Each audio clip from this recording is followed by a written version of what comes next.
All right, a Monday night inside the Vine Center, and the Liberty men's basketball team comes away with a 20-point win over the Howard Bison, 75-55 the final score tonight. Alongside Paul Nazigan, my name is Nick Pierce. And, Paul, it was good to see the Flames come out here and really just take control of this thing from the get-go. Never trailed.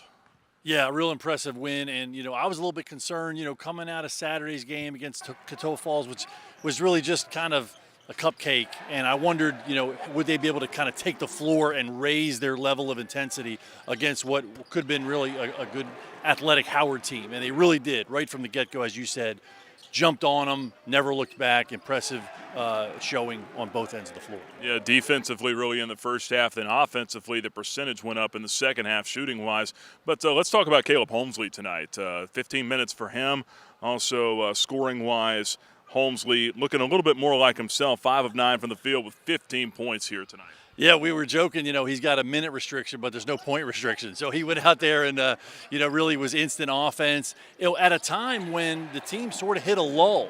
And, one of those little droughts that, again, makes this Flames team really tough because they got guys that are coming off the bench, which is kind of surprising. They got Holmesley coming off the bench, but it makes them tough where any guy can kind of step up at any moment and contribute. So he gives them that little boost, gets them over that dry spell. And then again, a lot of guys, Georgie with 17 points, and a lot of guys contributing in the column. It just makes them really tough, scoring-wise, and then certainly defensively. Yeah, it was a Liberty win the way that you like to see it. 5 players in double figures here tonight. Flames also out-rebounded the Bison here this evening. So really just an all-around productive night. A winning night for the Flames as well, and now they can turn their sights to Saturday. Before we talk about that and wrap this up, let's first head back to the locker room and catch up with some of the Flames, as well as head coach Richie McKay. I can't harp enough on how my teammates and my coaches have confidence in me, and I think they just gave me some good looks tonight. But then also I just feel like I felt more comfortable out there. The more I get going in the games and in practice, I just feel more comfortable. Felt like our guys did a really good job at the start of the game defensively. And we were all on the same page and made it hard for 2 really good scoring guards in Cole and Williams.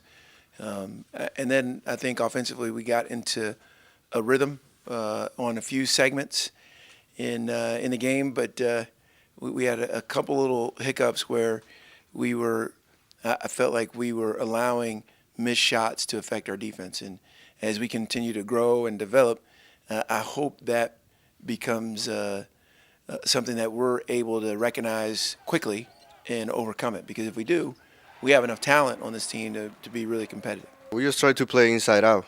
And, like Coach McKay said, like he loved when other teams sound us because we have a really good players and a really good shooter. So tonight we just try to play inside out, and that's what we did. And, we have a great night offensively, and we were able to hit shots tonight. We kind of just I love playing here because we just find the open guy, and that's what we did in the second half. We did in the first half, just missed a couple shots, but I think we pretty much played the same both halves.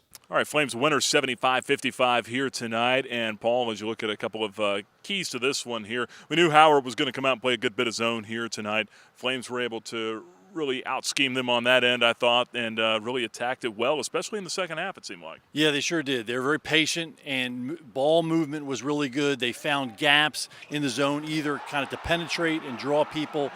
Passing was really well. It seemed like they find the open man, make the extra pass, and guys shot it well. It's amazing. You shoot so much better when you can kind of catch it in rhythm and not feel like you're rushed. And so the ball movement was really key tonight, and they really shot them out. You got it out that lead and never looked back. And how much is the depth inside helping that as well? Because, Scotty kind of echoed it a little bit as well when we talked to him was, being able to find the open man. That's working for him as well inside. But, Scotty James, you've got Isaiah Williams, in addition to Mayo Baxter-Pell now. I mean, how much is the depth inside helping all around? Yeah, it's helping. And gosh, they have depth on the perimeter too, but especially inside. And, there's only so many minutes to go around, and it's kind of tough because kind of a forgotten guy is Ezra Talbert, who had a phenomenal game at VCU and came in here, hit a tough turnaround 17-footer at the end of a shot possession. But I mean that just makes Liberty just so much tougher when you have guys like that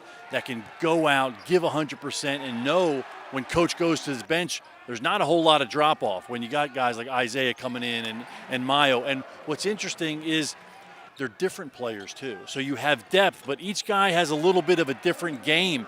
And, all of them can kind of step out, but Mayo's got some great moves in and around there. Isaiah just plays so aggressively. And so not only the depth, but there's versatility in all those 4 different guys too. And again, Liberty just continues to look better each time they take the court.